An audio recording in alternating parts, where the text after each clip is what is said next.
내란 수괴 혐의로 기소된 윤석열 전 대통령의 두 번째 공판이 오늘 열린 가운데 증인으로 출석한 조성현 수방사 경비단장과 윤 전 대통령 측의 치열한 신경전이 이어졌습니다. 그런가 하면 오늘 오전 서울 봉천동에선 방화로 의심되는 화재로 7명의 사상자가 발생했는데요. 양지민 변호사와 자세히 알아보겠습니다. 안녕하십니까? 안녕하세요.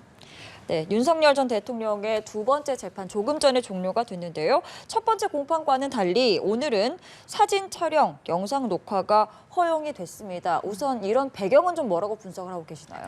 일단 대법원의 이제 규칙에 따르면 이 피고인의 동의가 있는 경우에는 촬영을 허가할 수 있습니다. 그런데 윤 전 대통령의 경우에는 촬영에 대해서 동의하지는 않았어요. 근데 그럼에도 불구하고 공익상의 측면, 그러니까 국민의 알 권리 충족을 위해서 만약에 촬영이 필요하다라고 인정할 경우에는 재판장의 허가로 이렇게 촬영이 개시가 될 수 있고요. 다만 재판 내용이 다 이제 촬영되는 것은 아니고 오늘 보신 것처럼 이 공판이 개시가 되기 바로 직전까지만 이렇게 대기하는 모습만 촬영이 허가가 됐습니다. 예, 오늘 공판에서는 조성현 단장과 김영기 대대장에 대한 윤 전 대통령 측의 반대 신문이 이뤄졌는데 통상 이 증인 신문 어떤 순서로 진행이 될까요? 일반적으로 증인 신문의 경우에는 주신문이 진행이 되고요. 그다음 반대 신문, 재주신문, 재반대 신문의 순서로 진행이 됩니다. 예. 주신문의 경우에는 증인 신청을 한 측에서 먼저 이제 주신문을 진행을 하고요. 그리고 그 반대 측에서 있는 측에서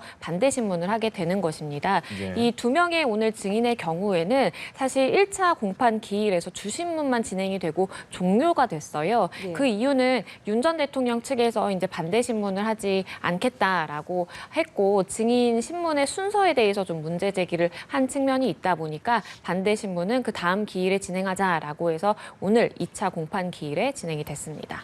네, 앞서 조 경비단장 지난주 공판에도 증인으로 출석을 해서 의원을 끌어내라는 지시를 받았다. 이렇게 다시 한번 이야기를 했습니다. 오늘도 양측 사이에 신경전이 이 부분을 둘러싼 신경전이 치열하게 벌어졌는데요. 윤 전 대통령 측은 경고성 계엄이었다라는 점을 거듭해서 강조하고 있는 것 같아요. 그렇죠. 탄핵 심판에서도 이야기를 해왔던 것처럼 윤 전 대통령 입장은 경고성 계엄이고 몇 시간 진행되지 않은 계엄이기 때문에 이거는 내란죄로 볼 수는 없다라고 계속해서 주장을 하고 있는 것이고요. 예. 오늘 출석했던 조성현 단장과는 굉장히 좀 날을 세우는 그런 공방이 오가기도 했습니다. 윤 전 대통령 측에서는 불가능한 임무 수행이었다. 현실적으로 그러한 지시를 했을 리 없다라는 취지의 질문들을 이어갔고 그리고 증인의 기억을 문제 삼는 기억이 좀 흐릿해질 수도 있는 건 아니냐라는 이야기도 했는데요. 이 부분에 대해서 조성현 단장은 처음부터 일관되게 주신문 때 진행했던 그러한 답변의 취지와 일관된 취지로 계속해서 답변을 하는 모습을 보였고요. 기억력 부분에 대해서는 일부 기억의 경우에는 더 도드라져서 이렇게 기억이 남기도 한다라면서 맞섰습니다. 예, 조 단장이 윤 전 대통령 측에서 국회의원 끌어내라는 게 즉흥적으로 할 수 있는 게 아니다라고 얘기를 하니까 왜 그렇게 지시했을까 잘 알면서라고 잘 알고 계시는데라고 반문을 했거든요. 굉장히 적극적으로 좀 반격에 나서더라고요. 그렇죠. 왜냐하면 윤 전 대통령 입장에서는 이 조성현 단장은 현장에 투입된 인물이고 본인과의 그러한 명령이라든지 지휘 체계에서 몇 단계 떨어져 있는 사람이다 보니까 내가 직접 지시를 하지 않았고 지시를 나는 그런 지시를 하지 않았지만 내려보내는 와중에서 뭔가 마전의 가능성이라든지 진술이 오염됐을 가능성에 대해서 이제 계속 이제 문제 제기를 하는 것인데요. 예. 이 부분에 대해서 이제 조 단장의 경우에는 본인이 국회의원을 끌어내라라는 지시를 분명히 받았고 추후에는 그러한 길을 터주라라는 이제 이야기에 지령을 받았다, 명령을 받았다라는 취지로 네. 굉장히 적극적으로 그 당시 상황에 대해서 이진우 전 사령관으로부터 명확하게 국회의원을 끌어내라라는 지시를 받았다. 본인은 그렇게 이해했다라는 취지로 이어갔고요. 이 부분에 대해서 결국 윤 전 대통령 입장에서는 지시를 받은 건 사실이라고 하더라도 내 입에서 직접 나온 지시가 아니다라는 식으로 본인과 이러한 이 조 단장의 행위 사이의 연결관계, 연결고리를 끊는 방향으로 전략을 세우게 될 것으로 보입니다. 알겠습니다. 윤석열 전 대통령 첫 번째 공판에서는 무려 83분이나 직접 발언을 했는데 오늘은 일단 오전 재판에서는 별다른 말을 하고 있지 않다가 그래서 오늘은 직접 발언이 없이 재판이 끝나는 것인가 싶었는데 재판이 시작된 지 7시간 만에 입을 열며 자신의 혐의에 대해서 부인하는 입장을 재차 밝혔습니다. 어떤 이야기를 했냐면요. 계엄령이라는 건 굉장히 그 자체로 가치 중립적인 것이다. 하나의 법적 수단에 불과하다.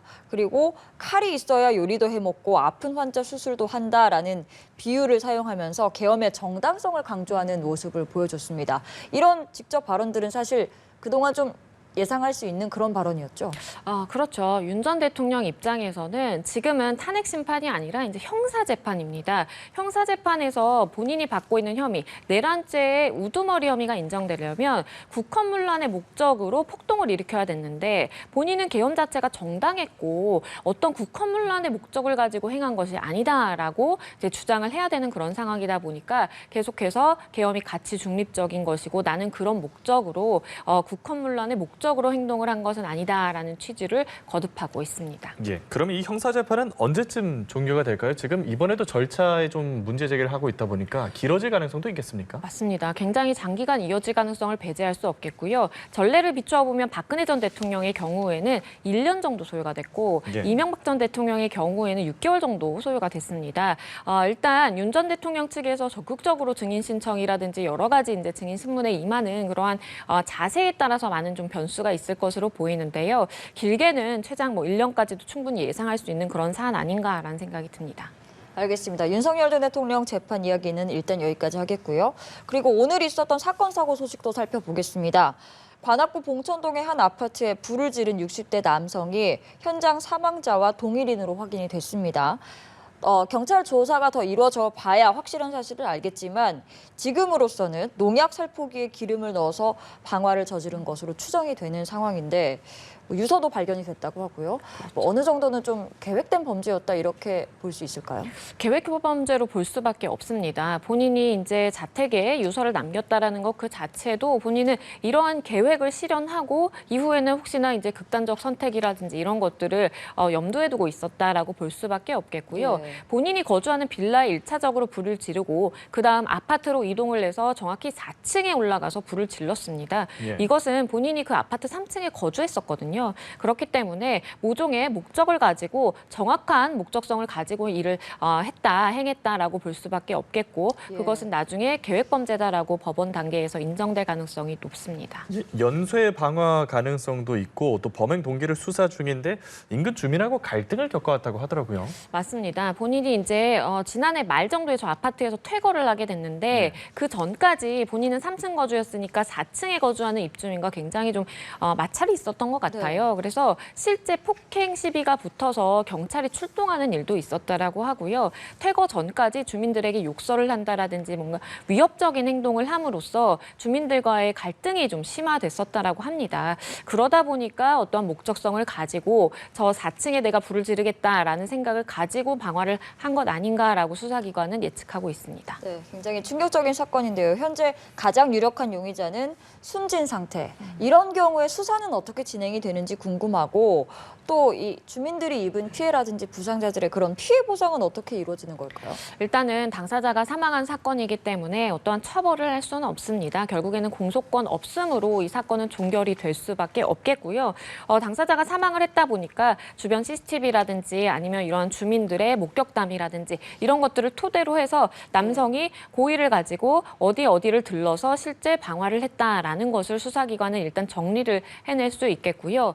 손해배상의 경우에도 원래는 사망하지 않았다라면 당사자에게 그러한 책임을 물어서 손해배상 청구가 가능합니다. 그런데 사망한 상황이고 유족이 어떤 결정을 하게 될지는 모르겠지만 막대한 손해배상금을 떠안게 될 경우에는 상속 포기를 해버리거든요. 그렇기 때문에 실질적으로 손해배상이 이루어지기 위해서는 공동주택이기 때문에 혹시나 가입한 화재 보험이라든지 보험이 있다면 보험으로 해결을 할 수 있는 것이고 그 나머지 부분에 대해서는 각자 개인이 떠안을 수밖에 없는 그런 안타까운 상황입니다. 예, 알겠습니다. 오늘 두 가지 사안 양재민 변호사와 함께 자세히 알아봤습니다. 오늘 말씀 고맙습니다. 고맙습니다. 감사합니다.